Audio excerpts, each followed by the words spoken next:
हमारी बातों पर गौर करिएगा। जब तक आप फैसला नहीं कर लेते हम दादी के घर रहेंगे, क्योंकि इसने इसरार किया है। चलो आ जाओ शिजा, चलते हैं। मुराद, शिजा सुनो, तुम्हें दादी के घर जाने की बिल्कुल जरूरत नहीं। तुम दोनों इस घर में रह सकते हो, ये तुम्हारा घर है। मैं ही चला जाऊंगा यहां से। बाबा, ना ही हम और ना ही मॉम आपके इस घर में नहीं रहना चाहते। इस घर में रहने से हमें तकलीफ होती है। अगर आप चाहते हैं कि हम इस घर में रहें तो आप मॉम को तलाक नहीं देंगे बाबा। वो तो आपके साथ रहना चाहती है, लेकिन आप नहीं चाहते ऐसा। बस शिजा, बहुत हो गया। क्या ये सच नहीं है भाई? अगर ये हमसे प्यार करते तो क्या ये मॉम को तलाक देते? तुम्हारी मॉम ने कही ये बात? क्या उसने कहा कि मैं तुमसे मोहब्बत नहीं करता? क्या ऐसा नहीं है बाबा?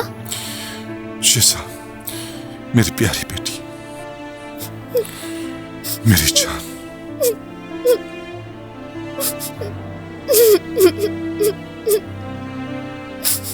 जिसने भी कहा है कि मैं तुमसे मोहब्बत नहीं करता वो झूठ बोल रहा है। ऐसा कभी हो सकता है?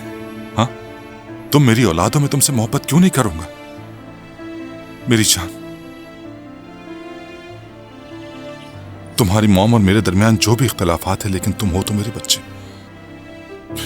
तुम लोग सब कुछ हो मेरे लिए।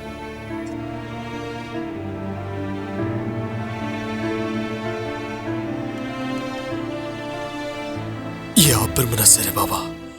आन रिश्तों की पहचान, and if you want to watch more entertaining content, subscribe to Aan TV's YouTube channel. Thank you.